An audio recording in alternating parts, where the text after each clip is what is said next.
আমার ভাইরা, দুনিয়ার আদালতে মানুষ দাঁড়ালে তার জবানবন্দি নেওয়া হয় মুখের দ্বারা, আর আল্লাহ তাআলার আদালতে যখন আপনাকে দাঁড় করাবে ওই দিন আল্লাহ তাআলা আপনার জবানবন্দি নেবে হাতের দ্বারা, পায়ের দ্বারা। মুখ আল্লাহ বন্ধ করে দেবে। আল্লাহ তাআলা ডাক দিয়ে বলবে, বান্দার হাত বল, তোরে দ্বারা আমার বান্দা কি কি করেছে। হাত একটার পর একটা সব বলে দেবে। কথা কি আপনি শুনতেছেন? হাত আজকে কিছু বলতে না পারলেও কিয়ামতে কি বসে থাকবে? সব একটার পর একটা বলে দেবে। আল্লাহ ডাক দেয়া বলবে, বান্দার পা বল, তোরে দিয়ে আমার বান্দা কোন কোন জায়গায় গিয়েছে।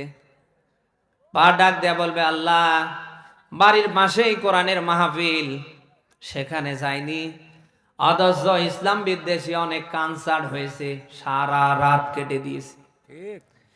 বাড়ির পাশেই মসজিদ, 5 বার মুয়াজ্জিন নামাজের জন্য আহ্বান করেছে, অথচ ওর পা ওই জায়গায় কখনো ওঠেনি। অথচ কোন জায়গায় গান বাজনার কথা শুনলে 3 দিন আগ থেকে যাওয়া আসা করেছে। এই হাত দিয়ে আপনি কি করছেন? পা দিয়ে কোথায় যাচ্ছেন? আরে ভাই, একটু চিন্তা ভাবনা করে যান, করেন। অন্তত কিয়ামতের কঠিন মুসিবতের দিনে এই হাত, এই পা আপনার পক্ষে নতুবা বিপক্ষে যাবে। অতএব যা করছেন, যেহেতু দিন শেষে আল্লাহর আদালতে আপনাকে আমাকে দাঁড়াতেই হবে, তার দিকে আমাদের ফিরতে হবে না। ওই আল্লাহ সেদিন জিজ্ঞেস করবে, বান্দা জীবনকাল কেমনে কাটিয়েছো বল, কি জবাব দেবেন? আজ নামাজ নেই, কালাম নেই, আল্লাহ নাই, রসুল নেই, আখিরাত পরকাল কিচ্ছু নেই, আছে শুধু দুনিয়ার ধান্দা। আপনি কি জবাব দেবেন আমারে বলেন?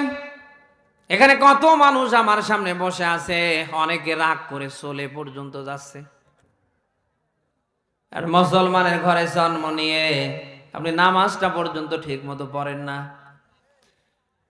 কত মানুষ আছে জুমার নামাজটা পর্যন্ত পড়ে না, নামাজের কথা বললে ওর আরো ফতোয়াবাজি শুরু হয়। হুজুর নামাজ না পড়লে কি হবে, আমাদের ঈমান পাকা আছে না? এরকম মানুষ নেই? এই যে মাহফিলে আসার সময় আপনাদের মসজিদ দেখলাম, কত বড় একটা বিশাল মসজিদ, দেখেই যেন কলিজা ভরে যাচ্ছে। আদর্শ মিলান, ফজর, জোহর, আসর, মাগরিব, এশারে লোক নেই বললেই চলে। ইমাম আর মুয়াজ্জিন আর বদ বাকি কয়েকজন, ওরা কারা? যাদের মাজা কোমর চলে না। বলেন না কেন? ফজরে মাঝে মাঝে ইমাম আর মুয়াজ্জিন, মাঝে মাঝে ইমাম নেই, শুধু মুয়াজ্জিন। আরে ভাই, এত টাকা পয়সা খরচ করে এত সুন্দর মসজিদ বানিয়ে, টাইলস লাগিয়ে, হে লাগিয়ে, হো লাগিয়ে লাভ কি, যদি এই মসজিদ এলাকাবাসী কর্তৃক আবাদি না হয়? মসজিদ কার ঘর জানো? বলেন, ওয়ান্নাল মাসাজিদা লিল্লাহ। আল্লাহ বলেন মসজিদ আমার ঘর। মসজিদ কার? এটা এমন একটা ঘর, এখানে যত মানুষ বেশি সম্পর্ক করবে, তত বেশি আল্লাহর সাথে তার সম্পর্ক বেড়ে যাবে। কিয়ামতের 7 শ্রেণীর মানুষকে আল্লাহ আরশের ছায়া দান করবে, যেদিন তার আরশের ছায়া ব্যতীত আর কোনো ছায়া থাকবে না। আল্লাহর ঘর মসজিদের সাথে যার যত বেশি সম্পর্ক হবে, কিয়ামতের ময়দানে আল্লাহ তাআলা তাদেরকে তত বেশি আরশের ছায়া দান করবে। সেই আরশের ছায়া পেতে গেলে আল্লাহর ঘরের সাথে আমাদের মহব্বত বাড়ানোর দরকার আছে না নেই?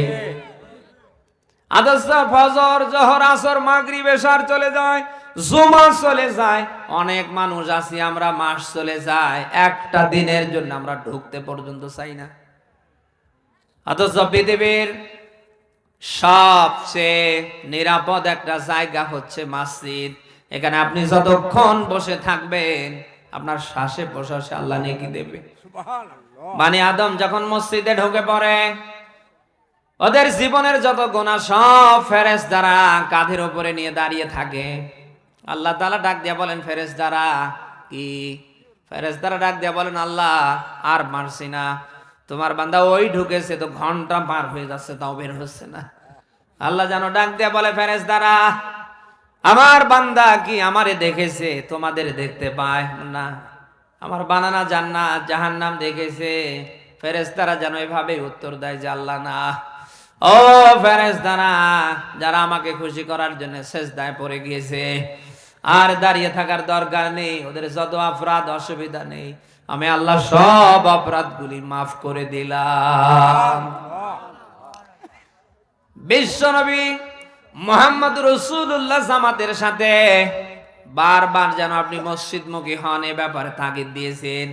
আপনি একা একা যদি নামাজ পড়েন 1 গুণ সওয়াব, এটা কবুল হতেও পারে নাও পারে, কোনো গ্যারান্টি নেই।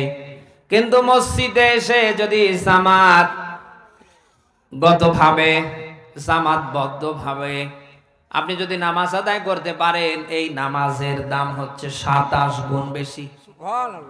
একাকী নামাজের চেয়ে জামাতে নামাজ পড়ার দাম কম না বেশি? কত বলেন? 27 গুণ। রাসূলের এক সাহাবী একদিন এশারের নামাজ মিস্টেক করে ফেলেছে, জামাত ধরতে পারেনি, তিনি বাড়িতে চলে গিয়েছেন। একবার নয়, দুইবার নয়, এশারের ফরজ নামাজ 27 বার পড়েছেন। কতবার? কতবার? 27 বার পড়েছেন। বিশ্ব নবী মুহাম্মদ রাসূলুল্লাহ সাহাবীর ব্যাপারে কথা বলতে গিয়েই বিশ্ব নবী যেন এটা জানতে পেরেছেন।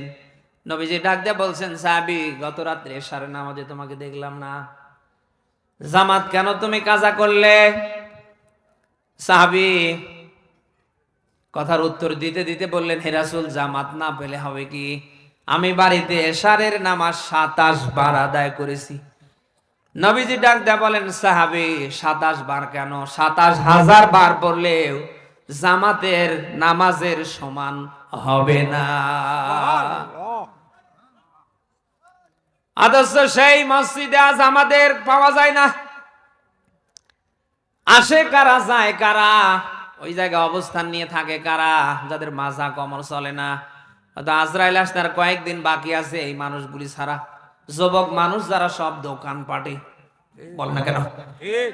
যদিও মাঝে মাঝে আমরা যাই, কিন্তু আমরা কয় নাম্বার নামাজি আমাদের দুধের বাচ্চাটাও জানতে পারে, বল না কেন? ছোট্ট একটা বাচ্চা, বয়স এখন 5 হয়নি, জোহরের নামাজে আপনি মসজিদে এসেছেন, এই হুজুর বাই নিচে কেউ হোক আপনার বাড়িতে গিয়েছে, দরজায় নক দেওয়ার সাথে সাথে দেখবেন ছোট বাচ্চা থাকলে আগে দৌড়ে আসে। আপনি বলছেন, এই বাবা, তোর বাবা কোথায়? বাচ্চা বলছে নামাজে গিয়েছে। কখন আসবে? ছোট্ট একটা বাচ্চা, এখনো 5 বছর পূর্তি হয়নি, সেও বলছে আর কিছুক্ষণ অপেক্ষা করেন, এই তো মনে হয় অর্ধেক রাস্তা আসছে। 2-3 দিন পরে আবার কেউ আসছে, আসার পরে ডাকছে, এ বাবা, তোর বাবা কি বাড়িতে আছে? না। কোথায় গিয়েছে? বাজারে। কখন আসবে? তা তো জানি না। বাবা যে কখন আসবে তা তো আমি বলতে পারি না। আপনি কয় নাম্বার নামাজি আপনার দুধের বাচ্চাটাও জানে